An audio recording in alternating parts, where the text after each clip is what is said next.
Salve Maria! Eu sou o Shell e esse é o canal Consagração a Jesus por Maria.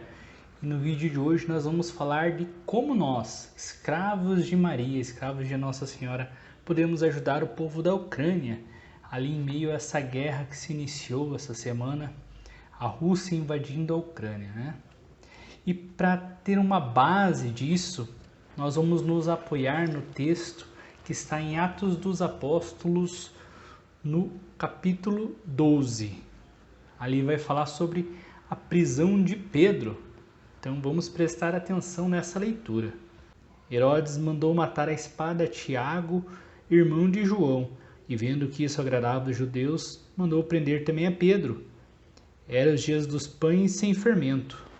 Tendo, pois, feito deter, lançou-o na prisão, entregando-o à guarda de 4 piquetes, de 4 soldados cada um, tencionando apresentá-lo ao povo depois da Páscoa. Mas enquanto Pedro era mantido na prisão, a igreja fazia ardentemente oração a Deus em favor dele. Guardem essa parte. A igreja fazia ardentemente oração a Deus por ele. Quando se aproximava o momento de Herodes apresentá-lo naquela mesma noite, Pedro dormia entre 2 soldados, preso a 2 correntes, enquanto sentinelas diante da porta vigiavam a prisão. De repente sobreveio o anjo do Senhor e uma luz brilhou no cubículo. Tocando o lado de Pedro, o anjo fê-lo erguer, dizendo: "Levanta-te depressa." E caíram-lhe as correntes das mãos. Disse-lhe ainda: "Cinge-te e calça as sandálias." E ele o fez. Disse-lhe mais: "Envolve-te no manto e segue-me." Pedro saiu e foi seguindo, mas não sabia se era verdade o que estava acontecendo por meio do anjo. Parecia-lhe antes uma visão. Passaram assim pelo primeiro posto do guarda, depois pelo segundo, e chegaram ao portão de ferro que dá para a cidade, o qual se abriu por si mesmo diante deles. Saindo, enveredaram por uma rua, quando subitamente o anjo apartou-se dele. Então Pedro, voltando a si, disse: "Agora sei realmente que o Senhor enviou seu anjo, livrando-me das mãos de Herodes e de toda a expectativa do povo judeu." Dando-se conta da situação, dirigiu-se à casa de Maria, a mãe de João, o que tem cognome Marcos. Ali se encontravam muitos reunidos em oração.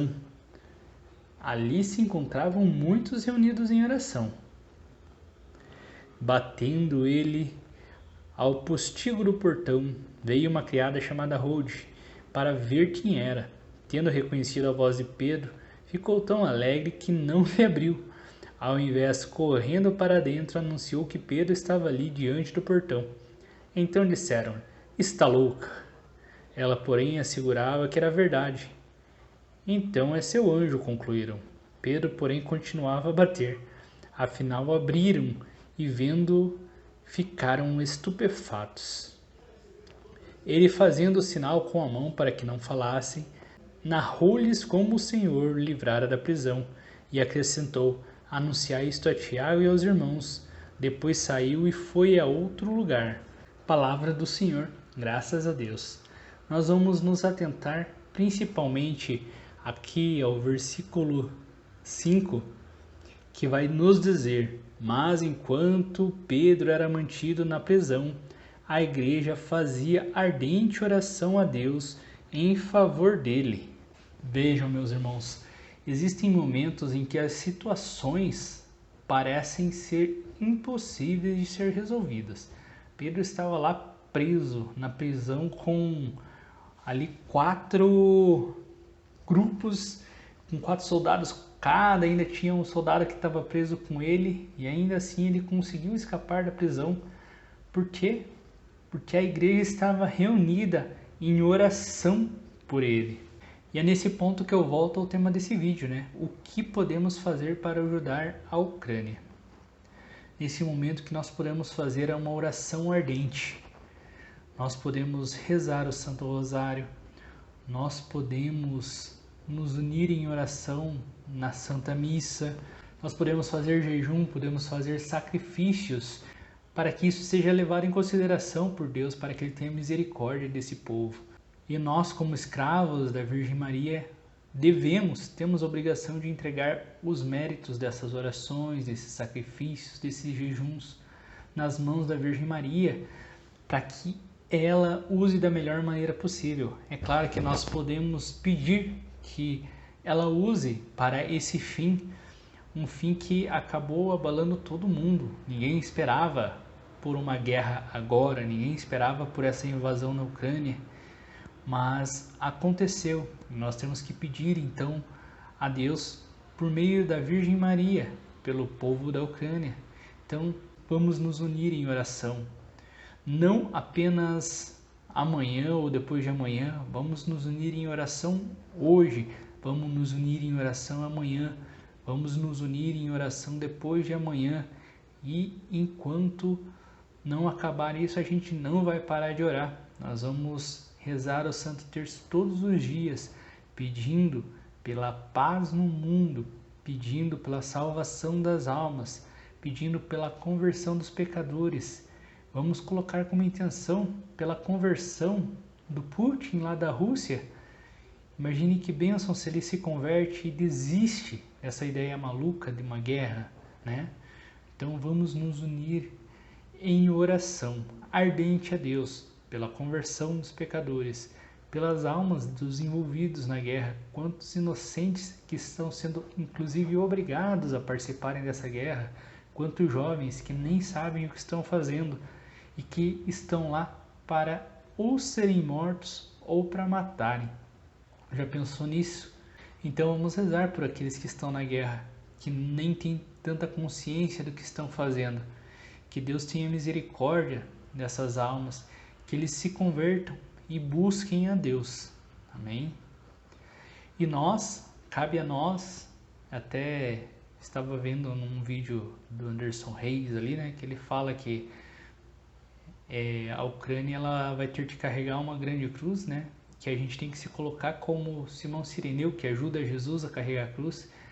E de fato, nesse momento, é hora da gente ajudar o povo da Ucrânia a carregar essa cruz. Vamos nos unir em oração, em sacrifício, ações realmente concretas, levando em conta a nossa vida espiritual, pedindo a Deus fervorosamente, ardentemente por eles. Tantos padres, irmãs, irmãos, congregações religiosas que já disseram que vão ficar lá na Ucrânia para ajudar o povo, e muitos deles com a consciência de que vão morrer, né, por causa da guerra, mas ainda assim eles têm consciência do que é a eternidade, do que é estar unido a Deus. Logo, estão desapegados desse mundo, desapegados de sua vida. É importante amar a vida, sim, mas é muito mais importante amarmos mais a Deus do que a nossa vida, amarmos muito mais a Deus do que tudo que temos, amarmos mais a Deus do que nossa família, do que nosso emprego, do que o dinheiro, do que a criação. Nós precisamos amar a Deus mais que tudo e nos desapegar de todas as coisas desse mundo, para que em Deus possamos amar nossa família, amar nosso irmão, amar a nós mesmos, mas precisamos primeiro amar a Deus. Amém? Por isso eu convoco você católico e você que também não é católico e se por um acaso está vendo esse vídeo, né, a se unir em oração por esse povo que está em meio a uma guerra, para que Deus tenha misericórdia, pedindo que a Virgem Maria estenda seu manto sobre a Ucrânia, protegendo-os, e que toque lá no coração do Putin para que ele se converta e desista dessa ideia de guerra. Amém? Vamos nos unir em oração, meus irmãos. Ave Maria, cheia de graça, o Senhor é convosco, bendita sois vós entre as mulheres e bendito é o fruto do vosso ventre, Jesus. Santa Maria, Mãe de Deus, rogai por nós, pecadores, agora e na hora de nossa morte. Amém. Reúna sua família, pegue o terço, rezem o terço em família, coloquem como intenção a paz no mundo. Amém? Que Deus nos abençoe e proteja os seus filhos. Salve Maria!